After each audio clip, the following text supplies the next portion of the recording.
വിദേശ സർവകലാശാലകളുടെ ഫ്രാഞ്ചൈസികൾ ആരംഭിക്കുന്നത് പരിഗണനയിൽ മന്ത്രി ഒ.ജെ. ജനീഷ്. ചാലക്കുടി വിദേശ സർവകലാശാലകളുടെ ഫ്രാഞ്ചൈസികൾ കേരളത്തിൽ ആരംഭിക്കുന്നത് സംസ്ഥാന സർക്കാരിന്റെ പരിഗണനയിലാണെന്നും മന്ത്രി ഒ.ജെ. ജനീഷ് അറിയിച്ചു. ചാലക്കുടി പ്രസ് ഫോറം ഒരുക്കിയ യുവ സ്വാഭിമാൻ സംഗമം എസ്.എച്ച്. കോളേജിൽ ഉദ്ഘാടനം ചെയ്തു സംസാരിക്കുകയായിരുന്നു മന്ത്രി. കേരളം വിട്ട് യുവതലമുറ വിദേശ രാജ്യങ്ങളിലേക്ക് ചേക്കേറുന്നത് തടയാൻ സാധ്യമായതെല്ലാം ചെയ്യുമെന്നും മന്ത്രി അറിയിച്ചു. കേരളത്തിലെ മൈതാനങ്ങൾ പെൺകുട്ടികൾക്കും സ്ത്രീകൾക്കും കൂടിയുള്ളതാണെന്ന തിരിച്ചറിവ് നമുക്ക് വേണമെന്നും മൈതാനങ്ങൾ ആൺകുട്ടികൾക്ക് മാത്രമുള്ളതാണെന്ന ധാരണ ശക്തമായി തിരുത്തണമെന്നും മന്ത്രി പറഞ്ഞു. അതിനായി സംസ്ഥാന സർക്കാരും കായിക വകുപ്പും ശക്തമായ നടപടികളാണ് സ്വീകരിക്കുക. സ്ത്രീ സൗഹൃദ കളിക്കളങ്ങൾ കാലഘട്ടത്തിന്റെ ആവശ്യമാണെന്നും യുവ വിദ്യാർത്ഥികളുമായുള്ള സംവാദത്തിൽ ചോദ്യങ്ങൾക്ക് മറുപടിയായി മന്ത്രി പറഞ്ഞു.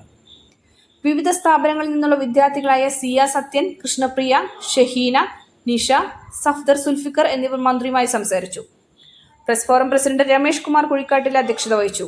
മന്ത്രി ഒ.ജെ. ജനീഷിനും സനീഷ് കുമാർ ജോസഫ് എം.എൽ.എക്കും ആദരമൊരുക്കി. നഗരസഭാധ്യക്ഷ ശ്രീമതി ആലിഷ് ഷിബു മുഖ്യാതിഥിയായി. പ്രസ് ഫോറം അംഗങ്ങളുടെ മക്കൾക്കുള്ള വിദ്യാഭ്യാസ പുരസ്കാരങ്ങൾ ഡോക്ടർ എം.എസ്. സനോജ്, സി.എം. വിശ്വജിത്ത്, പാർവതി ബാബു, പി.എഫ്. മുഹമ്മദ് റൈഹാൻ, വി.എ. നോയൽ എന്നിവർക്ക് മന്ത്രി സമ്മാനിച്ചു. നഗരസഭ LDF. Parliamentary party leader Jil Antony, ജില്ലാ panchayat UDF. Parliamentary party leader Shone Pellissery, ജില്ലാ പഞ്ചായത്ത് അംഗം Darly Paulson, SH. College principal sister doctor Irene, നഗരസഭാ councillor Bindu Sasikumar, press forum സ്ഥാപക പ്രസിഡന്റ് ലാലുമോൻ ചാലക്കുടി, മുൻ president KN. Venu, secretary Sunil Sarovaram എന്നിവർ പ്രസംഗിച്ചു. എഡ്യൂക്കേറ്റഡായ യൂത്തിനെ നമ്മുടെ സംസ്ഥാനത്തിനകത്ത് പിടിച്ചു നിർത്താൻ കഴിയുന്ന, അവർക്ക് കോൺഫിഡൻസ് കൊടുക്കാൻ കഴിയുന്ന തൊഴിലവസരം ഉണ്ടാകുന്നില്ല എന്നുള്ളത്.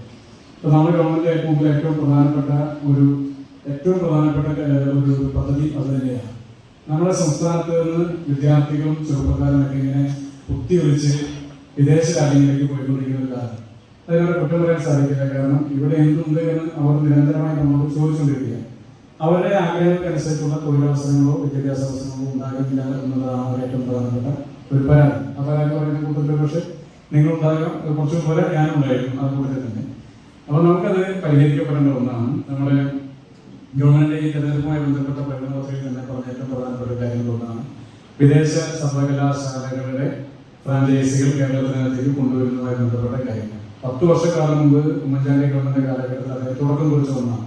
അന്നാണ് കേരളത്തിനകത്ത് ഒരു സമരം നടക്കുകയും പി.കെ. ശ്രീനിവാസനെ ഒരു പ്രധാന IAS സിവിൽ സർവീസ് ഉദ്യോഗസ്ഥനെ പരസ്യം വർദ്ധിക്കപ്പെടുകയും ചെയ്യുന്ന സമരമൊക്കെ ഉണ്ടായിരുന്നു.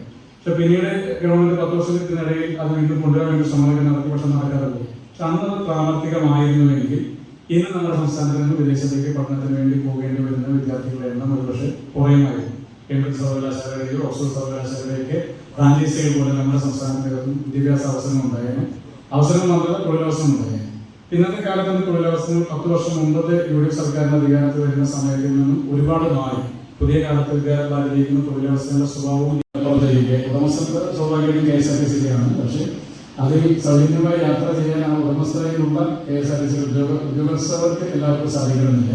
പക്ഷേ ഈ നാട്ടിലെ മുഴുവൻ മഹിളകൾക്കും സ്വന്തം എന്ന കൂടി ഉപയോഗിക്കാൻ കഴിയുന്ന ഒന്നായി KSRTC എന്ന സംവിധാനത്തെ മാറ്റിയ ഒരു ദിനം കൂടിയാണ് ഇന്ന്. ഞങ്ങളെയാണ് ഈ KSRTC പ്രഖ്യാപിച്ചിരിക്കുന്നത്. നൽകിയ സ്വീകരണത്തിന് അതുമായി നന്ദി പ്രകാശിപ്പിക്കുകയാണ്.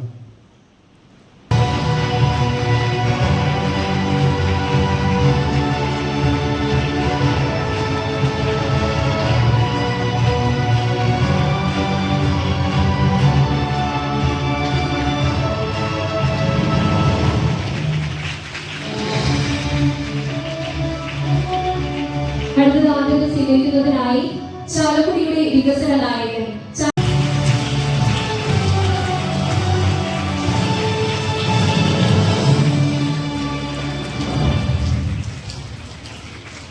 അടുത്തത് വിദ്യാഭ്യാസ അവാർഡുകളാണ്. ചാലക്കുടി പ്രസ് ഫോറം അംഗങ്ങളെ